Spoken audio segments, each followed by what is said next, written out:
नमस्कार दोस्तों, मैं जेपी डांडिया आप सभी का आपके अपने YouTube channel dandiya electric study पर एक बार फिर से स्वागत करता हूं। दोस्तों, आज के इस वीडियो में देखेंगे कि अपने सिंक्रोनस मशीन में हैंटिंग इफेक्ट क्या होता है और टॉपिक भी इम्पोर्टेंट है और आज का जो पॉइंट है ये भी मस्त इम्पोर्टेंट है और ऐसा इम्पोर्टेंट है कि आप इसको जैसे भी किसी पेपर को खोल के देखोगे तो आपको इसके प्रति एक कन्फ्यूज वाला क्वेश्चन मिलेगा। जैसे कन्फ्यूज वाला कैसे मिलेगा कि हैंटिंग इफेक्ट क्या होता है, ये तो ठीक है, नॉर्मल सी बात है, लेकिन फेस स्विंगिंग क्या होता है या फिर कलाप्रेक्षण क्या होता है, मतलब इस प्रकार के कुछ उटपटांग क्वेश्चन मिलते हैं।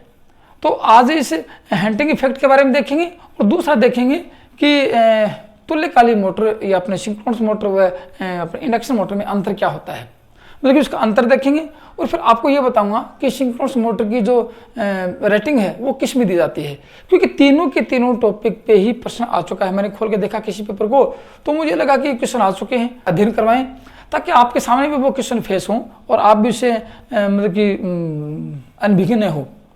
तो चलो आज दिखाता हूँ आपको हैंटिंग इफेक्ट दिखाऊंगा और कॉम्प्रोमाइजन दिखाऊंगा इंडक्शन मोटर और सिंक्रोनस मोटर में, और फिर सिंक्रोनस मोटर की जो रेटिंग है वो दिखाऊंगा कि किस प्रकार रेटिंग केवीआर में दे सकते हैं, किस प्रकार रेटिंग एचपी में दे सकते हैं, क्यों दे सकते हैं और हैंटिंग इफेक्ट उत्पन्न होने का कारण क्या था, उसको दूर कैसे करेंगे। और दोस्तों, टॉपिक मोस्ट इम्पोर्टेंट होने के कारण आप वीडियो को लास्ट एंड तक जरूर देखना, अन्यथा आप बहुत कुछ मिस कर सकते हो और मतलब कि आप इसको पूरा अध्ययन नहीं कर पाते हो। इसलिए वीडियो को पूरा देखें और अपने नोट्स में ऐड करते चले जाइए। आपको दिखाता हूं, पर सबसे पहले हैंटिंग इफेक्ट दिखाऊंगा आपको मैं। तो क्या लिखेंगे, hunting effect, hunting effect of synchronous motor.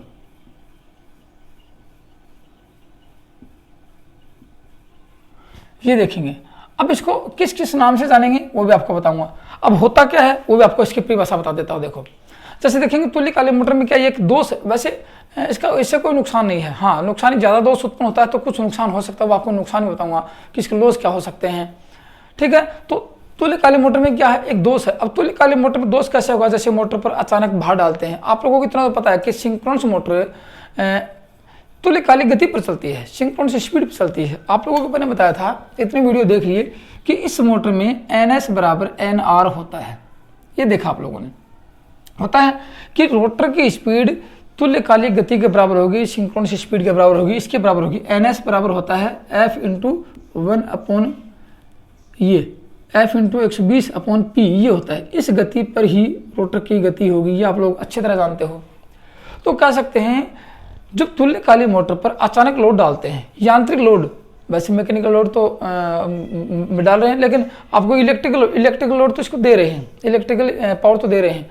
जब इस पर यांत्रिक लोड डालते हैं, अचानक डालते हैं, धीरे धीरे डालेंगे तो ये दोष शायद नहीं उत्पन्न होगा, कि धीरे धीरे लोड डालेंगे तो ये दोष उत्पन्न नहीं होगा। जब अचानक लोड डालेंगे तो आपको पता है कि जब शाफ्ट पे लोड डाला जाता है तो मोटर की गति कुछ कम होती है। कौन सी गति कम होगी, रोटर की गति कम होगी। रोटर की गति में कुछ परिवर्तन होता है तो आपको पता है कि रोटर की गति तुल्यकालिक गति पर चल रही है, और जब इसमें कुछ कमी आती है तो तुल्यकालिक गति को कुछ छोड़ने की कोशिश करेगी, उससे पीछे हटेगी।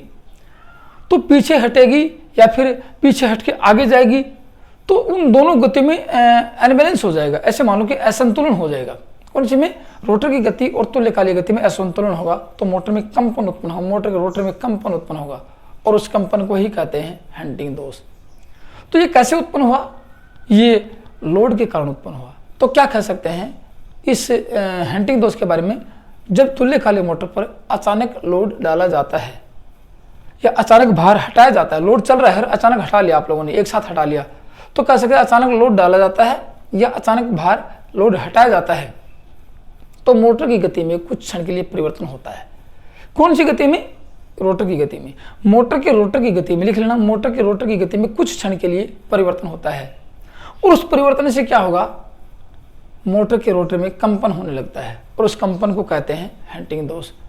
तो लिख सकते हैं ये दोष लोड हटने या लोड डालने के कारण होता है, लोड के कारण उत्पन्न होता है। लिख सकते हैं ये दोष किसके कारण उत्पन्न होगा, लोड के कारण उत्पन्न होगा,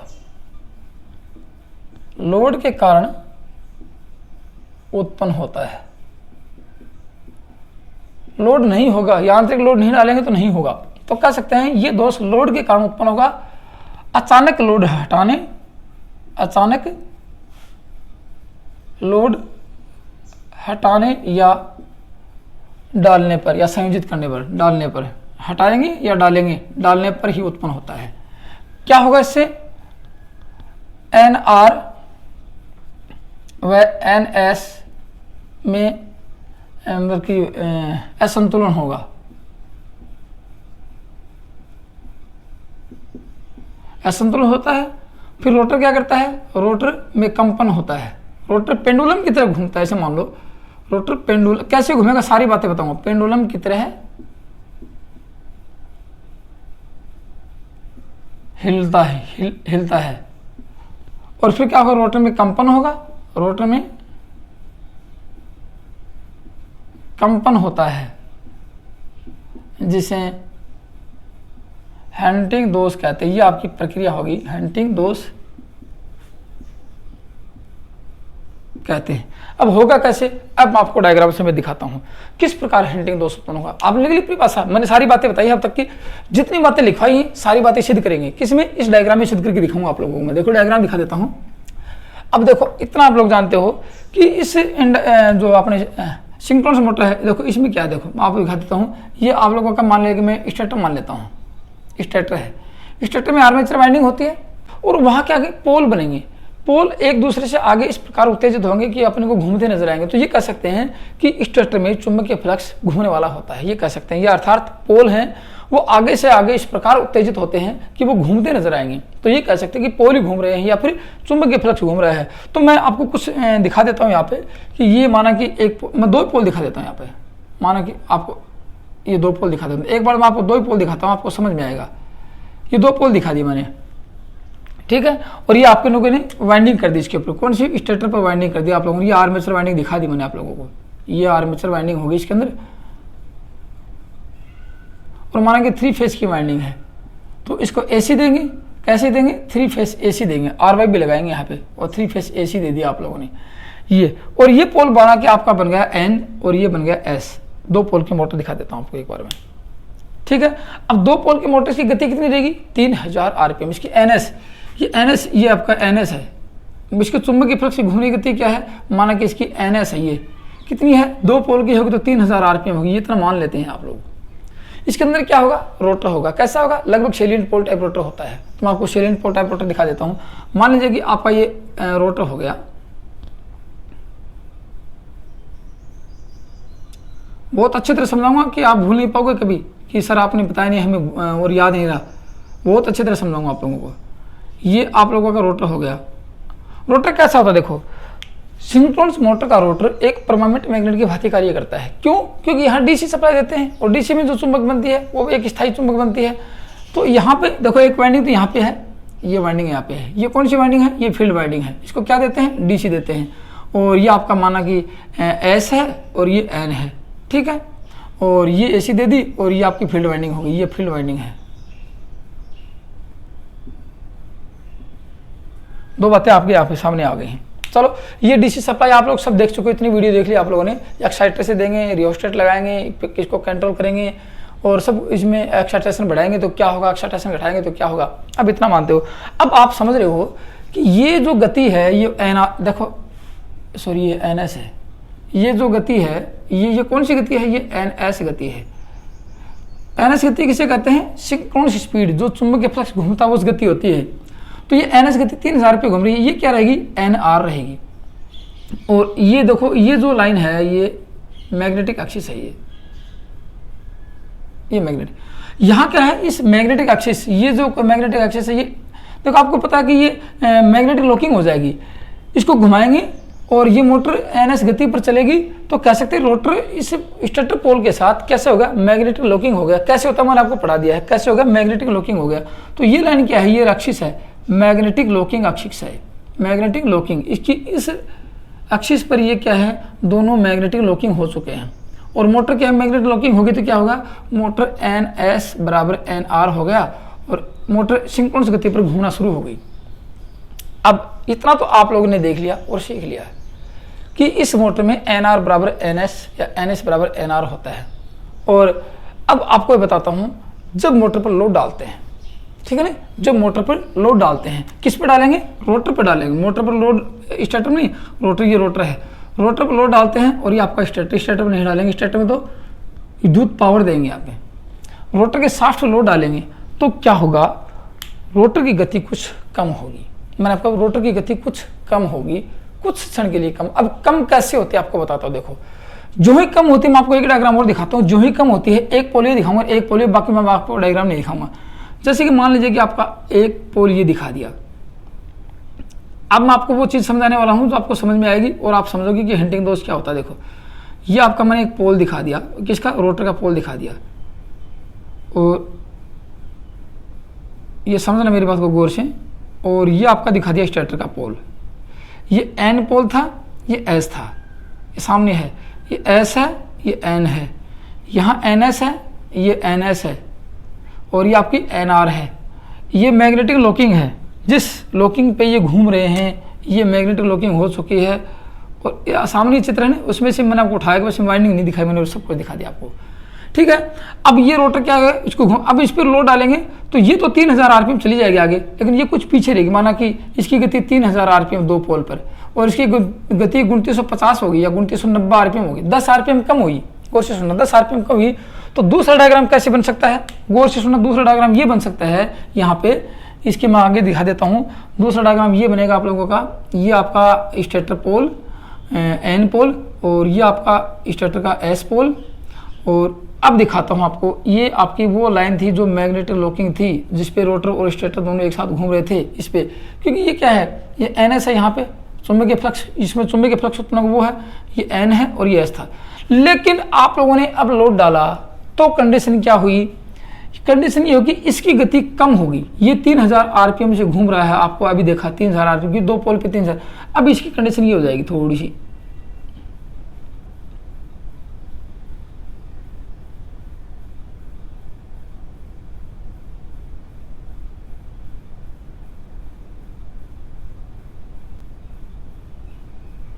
ये आपका एन पोल था, ठीक है, ये आपका रोटर है, ये एस पोल है और ये एन पोल है। अब देखो ये गति तो पहले यहाँ पे थी ये, लेकिन इसकी गति कैसे आ गई, ये गति इसकी ऐसे आ गई।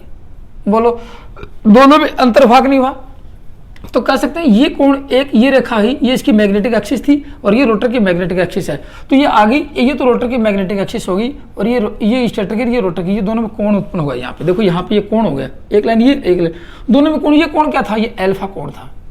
एल्फा कोण मैंने आपको कि स्टेटर पोल और रोटर पोल के मध्य जो कोण उत्पन्न होता है उसको कहते हैं एल्फा कोण। ये कब उत्पन्न हुआ, लोड डालने से उत्पन्न हुआ। कब हुआ, लोड डालने से उत्पन्न हुआ है, उत्पन्न होने तो लोड डालने से उत्पन्न, ये कह सकते हैं ये कोण लोड के ऊपर डिपेंड करता है, जिसको एल्फा कोण कहते हैं। ये स्टेटर पोल और रोटर पोल के मध्य का कोण होता है, ठीक है। अब ये कोण का देखो, इस कोण से क्या होगा, इस कोण से ये साबित हो सकता है कि ये जो गति है ये एन आर है, रोटर की गति है, और ये जो गति ये एन एस है। दोनों में अंतर जरूर है, दोनों में अनबैलेंस है। देखो अचानक लोड डाला, अनबैलेंस हुआ, ये रोटर क्या करेगा, अब जो है आपको मैंने बताया था कि रोटर में इसमें थोड़ा सा परिवर्तन, गति में परिवर्तन, रोटर टार्क उत्पन्न करेगा। टार्क मैंने आपको 4 बताया कि स्टार्टिंग टार्क, रनिंग टार्क, एक पुल इन टार्क और पुल आउट टार्क। तो सिंक्रोनस मोटर की गति में रहकर जो टार्क उत्पन्न होता है वो पुल इन होता है, और सिंक्रोनस मोटर की जो गति है, सिंक्रोनस गति के बाहर जो टार्क उत्पन्न होता है वो पुल आउट टार्क है। अब यहाँ से देखो, इसको और अधिक बढ़ाएंगे तो मोटर रुक सकती है, लोड धीरे धीरे बढ़ाते चले जाएंगे, कोण का मान बढ़ता चला जाएगा, कोण जितना बढ़ जाएगा मान कि मोटर बंद होने की कगार पे पहुंच जाएगी। ये अब ये कोण कब उत्पन्न हुआ, लोड के कारण। तो अब आपके सामने एक कंडीशन हो रहेगी, लोड तो मोटर पे दो प्रकार से संयोजित कर सकते हैं, दो प्रकार से बाहर डाल सकते हैं, एक तो धीरे धीरे और एक अचानक डाल सकते हैं। तो कहाँ किस लोड में हंटिंग दोष उत्पन्न होगा, समझना मेरी बात को गौर से, कि मोटर पर लोड दो प्रकार से संयोजित कर सकते हैं, डाल सकते हैं। एक तो धीरे धीरे, माना कि धीरे धीरे लो आपने बेल्ट चढ़ाया, बेल्ट चढ़ा के पुली चढ़ाई और यांत्रिक लोड देना शुरू कर दिया, एक धीरे धीरे दिया, और एक मोटर पर अचानक लोड दे दिया, दो से। तो कह सकते हैं लोड दो प्रकार से संयोजित कर सकते हैं। यहाँ पे लोड कितने कर सकते हैं, लोड दो हो सकते हैं, लोड दो प्रकार से संयोजित करेंगे। एक तो करेंगे धीरे धीरे, जिसको धीरे धीरे करेंगे, और एक करेंगे अचानक, जिसको ग्रेजुअली कह सकते हैं, ग्रेजुअली, और इसको सडनली।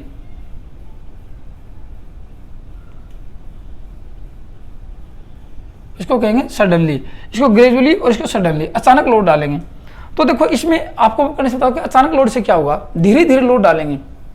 गौर से सुनना, जब मोटर पर धीरे धीरे लोड डाला जाता है या हटाया जाता है, आप लोड डाल देते हो हटाते हो, तो उस अवस्था में अल्फा कोण तो बनेगा कि लोड डाल दिया, एनआर का मान कम होगा। यहाँ क्या होगा, लोड डालेंगे तो क्या होगा, धीरे धीरे अल्फा कोण उत्पन्न होगा, अल्फा कोण बनेगा। अल्फा कोण तो बनना ही है, या मतलब कि कह सकते हैं धीरे धीरे लोड हटाते हैं या धीरे धीरे लोड डालते हैं, अल्फा कोण बनेगा। एन आर का मान एन एस से कम हो जाएगा, ठीक है। एन आर का मान एन एस से कम होगा और उस अवस्था में क्या होगा, टार्क उत्पन्न होगा और टार्क क्या करेगा, इस एन आर को एन एस के बराबर ले जाने की कोशिश करेगा। तो इस स्थिति में कह सकते हैं कि कोई भी आपका हंटिंग दोष उत्पन्न होने वाला है। इस स्थिति में रोटर एन एस गति के बराबर रह सकता है, एन एस गति के अंदर रह सकता है। ये कह सकते हैं कि एन एस गति के अंदर ही है। जब तक इनकी मैग्नेटिक लॉकिंग नहीं टूटती है तब तक ऐसे मान सकते हैं, माना जाता है कि एन एस या रोटर की गति एन एस गति के बराबर ही मान लेते हैं। 2-4 जो आरपीएम का अंतर होता है वो मान लेते हैं कि रोटर इसके साथ चल रहा है। तो यहाँ कर सकते हैं इस स्थिति में एन आर एन एस में रह सकता है या घूम सकता है, एन एस के साथ घूम सकता है, एन एस के साथ घूम सकता है। यहां तो कंडीशन आ गई, लेकिन अचानक लोड डालते हो, अब देखो कंडीशन यहां सब कुछ बदलती है। जब मोटर पर अचानक लोड हटाया जाता है, हटाएंगे या फिर मैंने आपको शुरू बताया हटाएंगे या डालेंगे, अचानक लोड हटाएंगे या डालेंगे, तो अल्फा कोण तो बनेगा। अल्फा कोण अचानक बनता है, वो धीरे धीरे कोण बना, सब कुछ नॉर्मल चल रहा था लेकिन अचानक कोण बना। इस स्थिति में क्या होगा, अचानक कोण बनेगा तो रोटर झटके के साथ वापस, मतलब इसकी गति धीरे से कम होगी, धीरे से कम होगी तो लोड उत्पन्न होगा, सॉरी टार्क उत्पन्न होगा। यहाँ इस रोटर ने थोड़ा सा यहाँ तिरछापन ले लिया, ये लिया ना, रोटर ने तिरछापन लिया और इसकी गति कम होगी। ये एन आर थी, ये गति कम होगी, ये एन एस थी, ये गति थोड़ा तिरछापन लिया तो रोटर में क्या होगा, टार्क उत्पन्न होगा। टार्क क्या करेगा, इस एन आर को उठा के एन एस के बराबर ले जाएगा, लेकिन फिर क्या करेंगे, वो टार्क ज़्यादा चला जाएगा क्योंकि झटके के साथ आप समझ रहे हो, जैसे ये है यहाँ से इसको माले बराबर चल रही थी, उसको किसी वजह से मैंने खींच के यहाँ, बल्कि इसके मैग्नेटिक लॉकिंग थी, दोनों की मैग्नेटिक लॉकिंग, ये तो एन एस है, ये एन आर है, अब दोनों बराबर, इसमें मैंने एक कोण उत्पन्न कर दिया। ये अब ये कोण ये क्या करेगा, इसको बराबर खींच के रखेगा, ऐसे खींच के, और किसी वजह से मैंने इसको खींच के यहाँ ले लिया तो ये इधर दबाव मारेगा, टार्क उत्पन्न होगा। टार्क उत्पन्न होगा तो ये रोटर क्या है, ये रोटर है, ये आपका स्टेटर का एन एस जो घूम रहा है, ये इसको खींचेगा और किसी वजह से टार्क उत्पन्न हुआ तो रोटर में टार्क फिर वापस जाएगा इस एन एस के बराबर, लेकिन वापस जाने से पहले इधर भी जाएगा, वो पहले इधर अचानक जाएगा तो आधा अचानक इधर जाएगा, फिर वो टार्क उत्पन्न होगा बैक दिशा में, फिर वो इधर आएगा, ठीक है ना। और ये ऐसे ऐसे करता करता करता करता यहाँ पे रुक जाएगा। मतलब कह सकते हैं कि अचानक होने से एक बार रोटर इधर जाएगा, एक बार रोटर इधर जाएगा, फिर धीरे धीरे ऐसे ऐसे करता करता इसके बराबर ऐसे आगे चिपक जाएगा और इंटरलॉकिंग, फिर वो मैग्नेटिक लॉकिंग हो जाएगी। तो मैग्नेटिक लॉकिंग टूटी नहीं इस समय, कि टूटने से क्या होता है, मोटर रुक जाती है, यहाँ पे बंदी हो जाती है, लेकिन क्या हुआ, इसकी साथ ही रहा। तो कह सकते हैं कि मैग्नेटिक लॉकिंग टूटने से पहले इस स्थिति में रोटर एनएस के साथ रहता है, ठीक है ना, एनएस के साथ रह सकता है। लेकिन अचानक लोड डालने से एनएस टूटने की कोशिश करेगी, फिर टार्क उत्पन्न होगा, टार्क इधर ले जाएगा इस रोटर को अचानक घुमा के, क्योंकि ये इधर जाएगा फिर वापस इधर आएगा, फिर धीरे धीरे ऐसे करता करता करता कर वापस आएगा। इसको कहते हैं वाइब्रेशन हो। तो रोटर ऐसे करेगा, एक जाएगा वापस आएगा, एक बार जाएगा फिर वापस आएगा, जाएगा वापस आएगा, फिर क्या धीरे धीरे धीरे आके आगे रुक जाएगा, लेकिन चलता रहेगा वहाँ पे, ठीक है ना, चलता रहेगा। हैंटिंग दोष से ये नहीं कि भाई मोटर रुक जाएगी, चलता रहेगा वहाँ पे। तो वाइब्रेशन मोटर रोटर में वाइब्रेशन होगा, रोटर में पूरी मोटर में कंपन हो जाएगा, क्योंकि वो एनएस एनआर से और असंतुलन हो जाएगा, तो मोटर मतलब रुकने की कगार पे आ जाएगी। तो कह सकते हैं यहाँ पे एक अल्फा ये था और एक अल्फा आपका ये बन जाएगा। देखो 2 अल्फा बन जाएंगे यहाँ पे, ये और ये, ठीक है ना। दो ये भी अल्फा कोण था, ये भी अल्फा 2 मान लेते हैं और ये अल्फा 1 मान लेते हैं। तो देखो यहाँ ये गति कितनी थी, 3000 आरपीएम, ये कितनी चलेगी, माना कि 2950 आरपीएम, और ये कितनी देर चलेगी, 3050 आरपीएम। बोलो यहाँ पे क्या हो सकता है, अचानक लोड डालने से, धीरे धीरे लोड डालते हैं तो एनआर का मान एनएस से कम होता है, लेकिन अचानक लोड डालते हैं अल्फा बनेगा, अल्फा दोनों साइड में, अल्फा दोनों साइड में बनेगा, ठीक है ना। कैसा बनेगा अल्फा, जिसमें ये हो सकता है कि एनआर एनएस से कम, एनआर एनएस से कम होती है एक साइड में, और एनआर एनएस से अधिक भी हो सकती है दोनों साइड से। तो कंडीशन दोनों में ये आ सकती है यहाँ पे, और ये कंडीशन आएगी तो ही वाइब्रेशन होगा। तो ही वाइब्रेशन होगा। इस कंडीशन में क्या होगा, यहाँ पे देखो एन आर, रोटर की स्पीड एन एस से अधिक जा सकती है क्योंकि इस दिशा में झटका मारेगी, मैंने आपको अभी बताया था ये एन एस, और इस कंडीशन में क्या होगा, एन आर एन एस से कम है, ये कम हो सकती है। तो मोटर, अब ये रोटर ऐसे करेगा, ऐसे जैसे कैसे आपको तब तक डायग्राम दिखाता हूँ, देखो कैसे ये आता है यहाँ पे, ये आपकी एन एस है, ठीक है, और ये आपकी क्या है, ये एन आर है, और ये आपकी एन आर है, ठीक है। अब गौर से सुनो मेरी बात, ये एन एस 3000 आरपीएम आप लोग देखे, 2 पोल में 4 पोल की होगी तो 1500 आरपीएम हो सकती है। यहाँ तो इसके एन आर बढ़ेगी और यहाँ एन आर घटेगी, तो यहाँ से चलेगी एन आर, तो यदि एक बार पहली बार तो घटेगी ये, क्योंकि आपने लोड डाला है, घटेगी, नीचे घटी एन आर, और फिर क्या की, फिर आप लोगों ने इसमें टार्क उत्पन्न होगा तो एन आर झटके के साथ यहाँ जाएगी, फिर यहाँ जाएगी, फिर और फिर यहाँ पे ऐसी ऐसी होती होती ये फ्लेक्चुअल हो जाएगी, यहाँ पे स्थिर हो जाएगी। तो रोटर क्या करेगा, एक बार अप नीचे करेगा, उसको मकीन मोटर में कंपन उत्पन्न हो जाएगा। कंपन होते ही क्या कहेंगे, हैंटिंग दोष उत्पन्न हो चुका है। इस कंडीशन में देखो 2 कंडीशन आते हैं, जिसमें अल्फा कोण उत्पन्न नहीं होता है तो इलेक्ट्रिकली पावर मैकेनिकल पावर के बराबर होती है, ठीक है ना। इलेक्ट्रिकल पावर मैकेनिकल पावर के बराबर होती है, मोटर आराम से चलती है, लेकिन इन दोनों पावर में एम्बेलेंस होता है। मैकेनिकल पावर या तो कम हो जाएगी या फिर अधिक चली जाएगी, तो कैसे मैकेनिकल पावर कम हो जाएगी इलेक्ट्रिकल पावर से। तो इस कंडीशन में क्या होगा, इलेक्ट्रिकल पावर अधिक रहेगी मैकेनिकल पावर से, तो आपका हैंटिंग दोष उत्पन्न हो जाएगा, ठीक है ना, ठीक है ना। आपकी मैकेनिकल पावर इलेक्ट्रिकल पावर से कम हो जाएगी, दोनों पावर में एनिबलेंस हुआ, दोनों गति में एनिबलेंस हुआ, लोड के कारण हुआ, आपका हैंटिंग दोष उत्पन्न हो जाएगा। तो कह सकते हैं भार परिवर्तन के कारण, भार परिवर्तन से रोटर में प्रेरित ईएमएफ, रोटर में ईएमएफ उत्पन्न होगा, रोटर के प्रेरित ईएमएफ के कला कोण में परिवर्तन होने से, कला कोण की प्रतिक्रिया के कारण और रोटर में कंपन उत्पन्न हो जाता है, जिसे हैंटिंग दोष कहते हैं।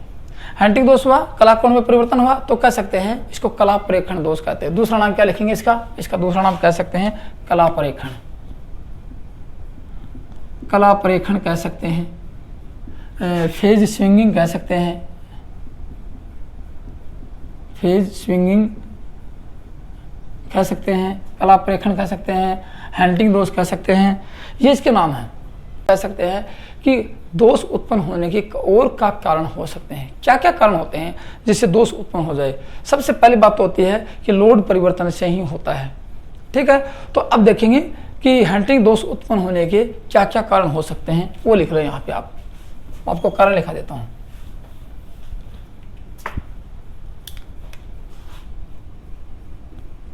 दोष के कारण क्या है, किस कारण से उत्पन्न होता है, तो लिख लेते हैं इसमें अचानक लोड का बदलना, धीरे धीरे अचानक लोड बदलना इस दोष उत्पन्न होने का कारण हो सकता है। एक तो ये आती है। दूसरा आता है अचानक फील्ड धारा बदलेंगे। इसमें धारा का अचानक मान जैसे 10 एम्पीयर चला था 1 एम्पीयर कर देंगे, फिर 5 एम्पीयर कर देंगे, तो अचानक धारा बदलेंगे तो भी दोष उत्पन्न हो सकता है। तो अचानक फील्ड धारा बदलना तो भी दोष उत्पन्न हो सकता है, काफी बार पूछा गया है। और एक जैसे कि आप लोगों ने ये तो आप लोगों ने धारा बदली, अचानक इसकी सप्लाई फॉल्ट हो गई और बिल्कुल कम हो गई, फिर अचानक आ गई, ठीक है ना। तो क्योंकि एनएस कम हो जाएगी, ये तो बेस के साथ इंटरलॉकिंग था पहले से, अचानक सप्लाई फॉल्ट हो गई और फिर सप्लाई अचानक फॉल्ट होकर वापस आ गई, तो मोटर रुक तो नहीं पाएगी लेकिन दोष जरूर उत्पन्न हो जाएगा। तो कह सकते हैं सप्लाई का फॉल्ट होना, अचानक सप्लाई का फॉल्ट होना, ये भी इसका कारण हो सकता है। और क्या कारण हो सकते हैं, एक हो सकता है हार्मोनिक लोड टार्क होता है, harmonic load torque, harmonic load torque हो सकता है। मतलब और तो ज्यादा कारण नहीं है, लेकिन मुख्य रूप से ये आपको ये कारण नहीं, मुख्य रूप से आपका लोड का ही पूछा जाएगा, मुख्य रूप से आपसे ये पूछा जाता है। और फिर अचानक फिर धारा बदल जाती है तो भी कह सकते हैं कि हैंटिंग दोष उत्पन्न हो सकता है। अब ये तो थी बात इसमें। अब हैंटिंग दोष से नुकसान क्या होता है, हानियां क्या हो सकती हैं, तो हैंटिंग दोष की हानियां भी लिख लेते हैं।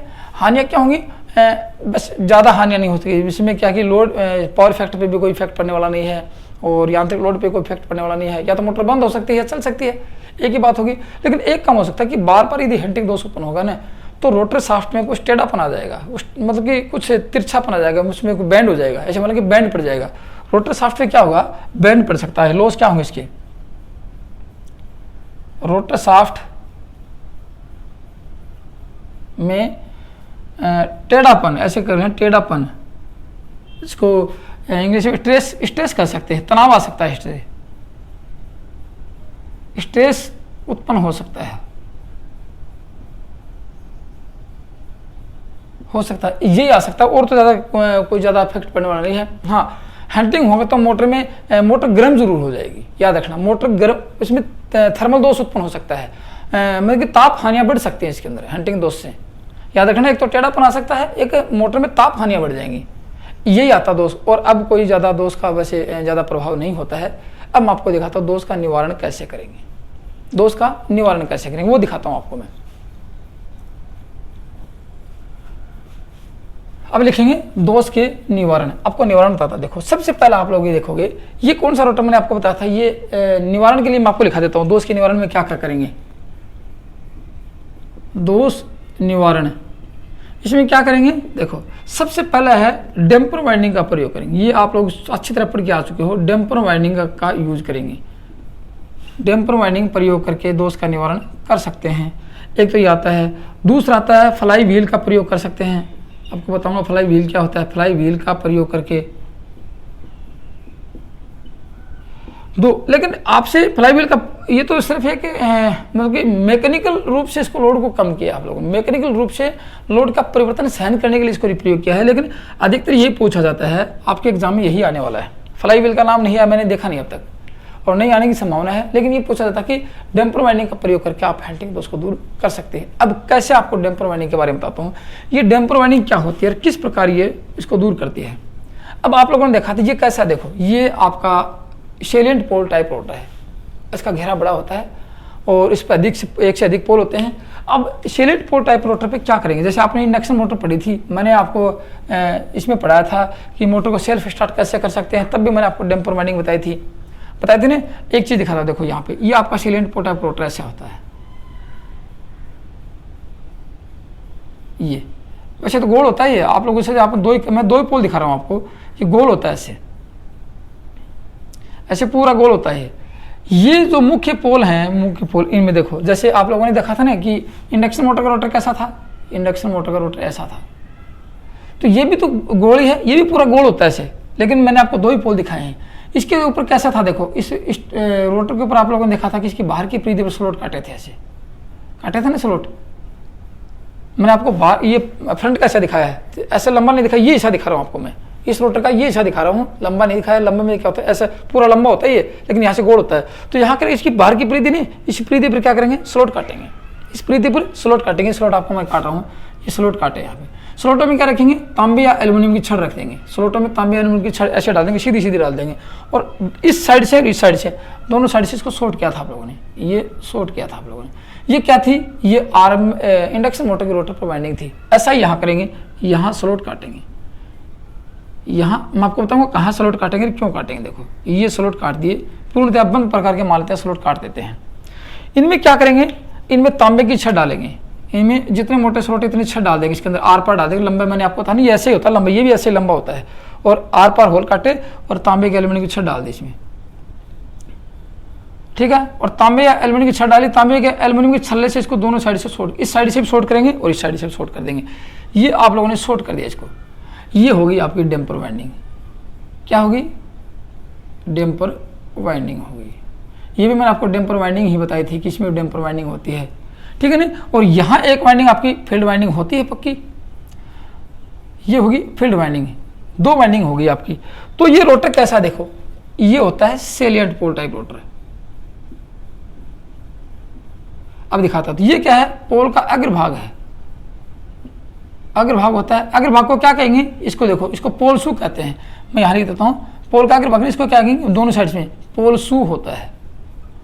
तो पूछा ही जाता है डैम्पर वाइंडिंग पोल पे कहाँ स्थापित होती है, पोल शू पर होती है। पोल शू कैसे कहते हैं, वह पोल शू का वह प्लेन भाग जो फ्लक्स का समान वितरण करता है। पोल का अग्रभाग, सबसे ऊपर वाला भाग जहाँ से फ्लक्स निकलता है और फ्लक्स का समान वितरण करता है, उसको पोल शू कहते हैं। यहाँ ये कहाँ पे होगी, पोल शू पर। पोल के अग्रभाग को पोल शू कहेंगे। पोल शू पर डैम्पर वाइंडिंग स्थापित होती है। क्या होती है, इसमें छड़ डालेंगे, छड़ को दोनों साइड से शॉर्ट कर देंगे, डैम्पर वाइंडिंग हो जाएगी। इतना आप लोग चौकस। अब कहते हैं एक साइलेंट पोल टाइप रोटर के सिंक्रोनस मशीन में 2 वाइंडिंग होती है, एक तो डैम्पर वाइंडिंग होती है, एक फील्ड वाइंडिंग होती है। फील्ड वाइंडिंग के अतिरिक्त डैम्पर वाइंडिंग होती है। अब देखो आप लोग समझ गए होंगे कि यहाँ क्या है, ये डैम्पर वाइंडिंग है और ये शॉर्ट कर रखी है यहाँ पे, डैम्पर वाइंडिंग शॉर्ट कर रखी है यहाँ पे। अब इसमें देखना कि इस मोटर में NS बराबर NR होता है, कोई स्लिप का मान नहीं होता है। ये वाइंडिंग कब काम करती है, जब इसके चारों ओर चुंबकीय फ्लक्स घूमता है। ये चारों ओर चुंबकीय फ्लक्स घूमता है तो ये चुंबकीय फ्लक्स इस वाइंडिंग को काटेगा, जिसके चारों ओर चुंबकीय फ्लक्स घूमेगा। इसमें माना कि ये चुंबकीय फ्लक्स घूम रहा है। ये चुंबकीय फ्लक्स की गति क्या है, इसकी गति NS है। ये 3000 RPM मान लेंगे, 2 पोल का है तो 4 पोल का होगा तो 1500 होगी, और ये भी इसके साथ ही घूम रहा है। तो यहाँ NS और NR दोनों बराबर हैं। तो ये चुंबकीय फ्लक्स की जो गति है इसके साथ ये डैम्पर वाइंडिंग भी घूम रही है। तो डैम्पर वाइंडिंग को कोई चुंबकीय फ्लक्स नहीं काटेगा, डैम्पर वाइंडिंग को कोई भी चुंबकीय फ्लक्स नहीं काटेगा। तो क्या डैम्पर वाइंडिंग में EMF उत्पन्न होगा, नहीं होगा। क्या डैम्पर वाइंडिंग फ्लक्स उत्पन्न करेगी, नहीं करेगी। क्या डैम्पर वाइंडिंग टार्क उत्पन्न करेगी, नहीं करेगी। डैम्पर वाइंडिंग कोई टार्क उत्पन्न नहीं करेगी। तो क्या कह सकते हैं, जब दोनों की गति बराबर है तो डैम्पर वाइंडिंग का कोई काम नहीं है। समझने मेरी बात को, दोनों की गति बराबर है, डैम्पर वाइंडिंग का कोई काम नहीं है। और शुरू में आप लोग क्या करोगे, जैसे माना कि ये इसको 3 फेज सप्लाई से संयोजित किया, इसको DC सप्लाई से हटा दिया, तो मोटर इंडक्शन मोटर की भांति कार्य करेगी। तो डैम्पर वाइंडिंग के 2 काम होंगे। डैम्पर वाइंडिंग सबसे पहले मोटर को इंडक्शन मोटर की भांति कार्य चलाएगी, DC सप्लाई से संयोजित कर देंगे, इंडक्शन मोटर बन जाएगी, डैम्पर वाइंडिंग का काम खत्म। अब जैसे ही NS व NR में अंतर होता है, कब होगा, जब लोड डालेंगे, NR का मान NS से कम होता है, ठीक है ना, NR का मान NS से कम होता है। तो यहाँ देखो इसकी गति तो 3000 थी, इसकी गति 2900 RPM, 50 RPM का डिफरेंस हुआ। दोनों में सापेक्ष गति हुई, किसमें, NS और NR में सापेक्ष गति हुई। और ये 50 जो गति का अंतर है, ये इस चुंबक इस डैम्पर वाइंडिंग को काटेगा। और फैराडे के नियम अनुसार डैम्पर वाइंडिंग में EMF उत्पन्न हो जाएगा। मेरी बातें सारी लिख लेना, आपको समझ में आएगी, फिर आपके भूल जाओगे आगे।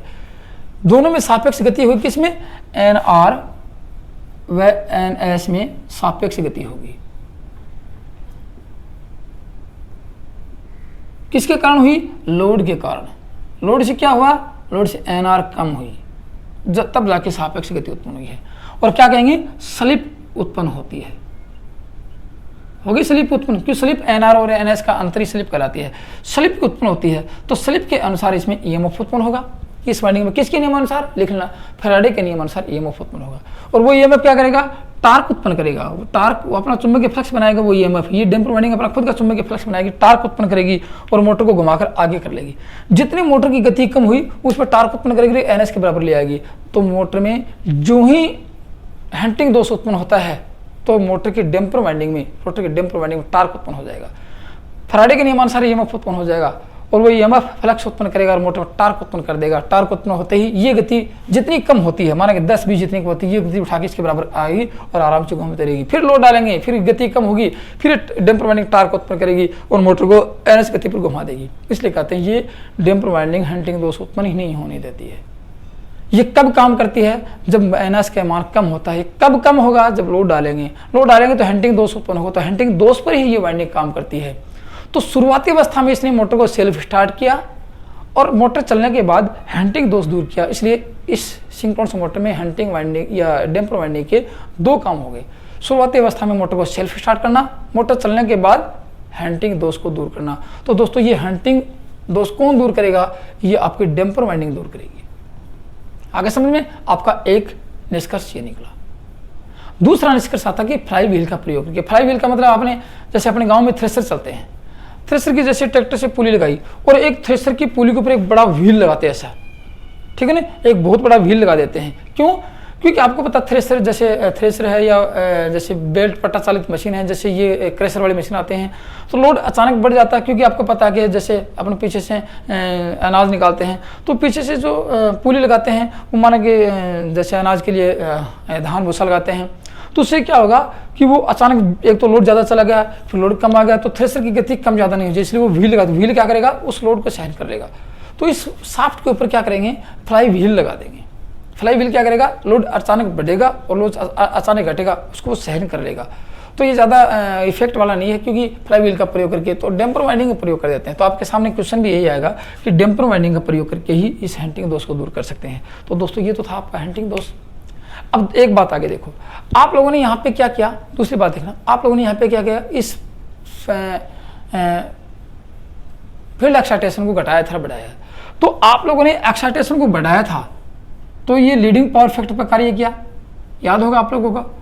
और फील्ड एक्साइटेशन को घटाया तो लैगिंग पावर फैक्टर पर कार्य किया, नॉर्मल किया तो यूनिटी पावर फैक्टर था।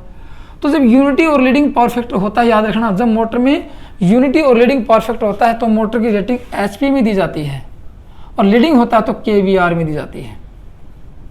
बहुत काफी बार पूछा गया क्वेश्चन, मोटर की रेटिंग, मोटर की क्षमता क्या केवीआर में कब देते हैं, जब वो अति उत्तेजना वाली होती है तो रोटरी मोटर की रेटिंग केवीआर में दी जाती है, और निम्न उत्तेजना वाली होती है तो मोटर की रेटिंग एचपी, और यदि यूनिटी नॉर्मल एक्साइटेशन होता है तो उसकी मोटर की रेटिंग एचपी में दी जाती है। तो केवीआर में कब दी जाएगी, लीडिंग पावर फैक्टर वाले मोटर को रेटिंग केवीआर में। काफी बार पूछा, अगर सारे के सारे मोटर, क्योंकि मोटर की रेटिंग एचपी में होती है तो केवीआर में क्यों देंगी, और इस मोटर की रेटिंग केवीआर में हो सकती है, क्यों, क्योंकि ये एक सिंक्रोनस कंडेंसर की भांति कार्य करना शुरू कर देती है। कब, जब इसमें और एक्साइटेशन होता है तब, और लीडिंग पावर फैक्टर होता है तब इसकी रेटिंग केवीआर में दे सकते हैं। याद रखना, वीएआर में दे सकते हैं, केवीआर में दे सकते हैं, और एमवीआर में दे सकते हैं।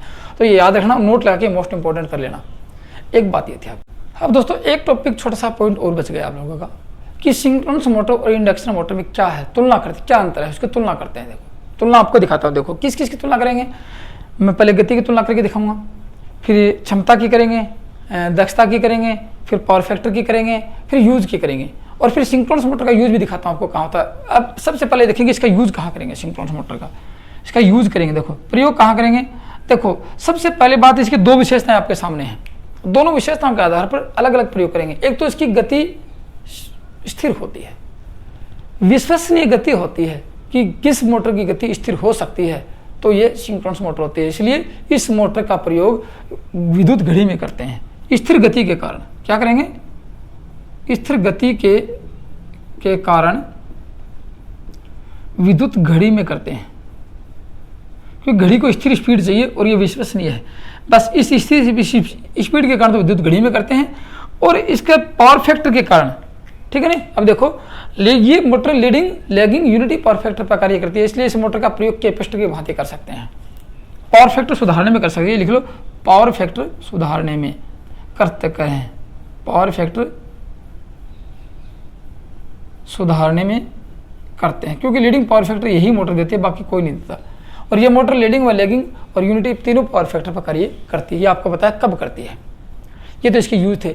अब देखो सिंक्रोनस मोटर इंडक्शन मोटर की तुलना देखो, वैसे तो आपको ज़्यादा हार्ड नहीं, वैसे बता देते। देखो सिंक्रोनस मोटर की गति की बात करें, पहले लिख लेना गति का, मैं यहाँ एक फॉर्मूला एक आपको टॉपिक दिखा देता हूँ। इसमें लिख लेना कि पहले गति की तुलना करेंगे, स्पीड की, स्पीड क्या होगी दोनों मोटर में, स्पीड लिख लेना। फिर नीचे नीचे आपको आप लिखते चले जाना कि सिंक्रोनस मोटर की गति, पहले दोनों मोटर का नाम लिखो, यहाँ पे सिंक्रोनस मोटर लिख लो और यहाँ पे induction squirrel cage induction motor लिख लो, और नीचे चलते चलना और टेबल बना लेंगे स्पीड क्या, नीचे आपको धीरे धीरे बताता जाऊँगा मैं आपको। स्पीड क्या होती है, देखो सिंक्रोनस मोटर की स्पीड स्थिर होती है और उसकी गति एनएस से कम होती है, सिंक्रोनस स्पीड से कम होती है।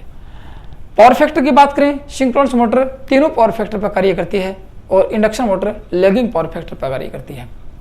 दक्षता की बात करें, सिंक्रोनस मोटर की दक्षता उच्च होती है और इंडक्शन मोटर की दक्षता निम्न होती है।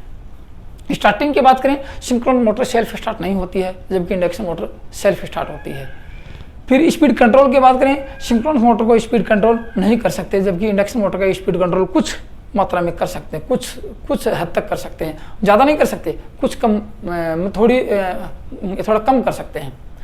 और उसके प्रयोग की बात करें, ये इंडक्शन मोटर देखो, सिंक्रोनस मोटर यांत्रिक भार के लिए प्रयोग कर सकते, मैंने आपको लिखा नहीं, यांत्रिक भार लिख लेते हैं, यांत्रिक भार के थोड़ा कम यांत्रिक भार, मैकेनिकल लोड के लिए कम, किस पर, इस unity power factor mechanical load दे सकते हैं इसको, तो कम मतलब कि यांत्रिक लोड के लिए, यांत्रिक भार के लिए, तथा पावर फैक्टर सुधारने के लिए, तथा विद्युत घड़ियों में, और इसका सिर्फ ओनली यांत्रिक लोड के लिए ही प्रयोग करते हैं, किसका, इंडक्शन मोटर का। तो दोस्तों ये तो था आपका इंडक्शन मोटर का चैप्टर, जो आज कंप्लीट हो चुका है, ठीक है। तो इस वीडियो में आपने क्या सीखा या आपको कुछ कॉन्फिडेंस हुआ, इस वीडियो के प्रति आपके जो विचार हुए वो कमेंट्स में जरूर लिखना। तो दोस्तों आज की वीडियो में इतना ही था। थैंक यू, धन्यवाद।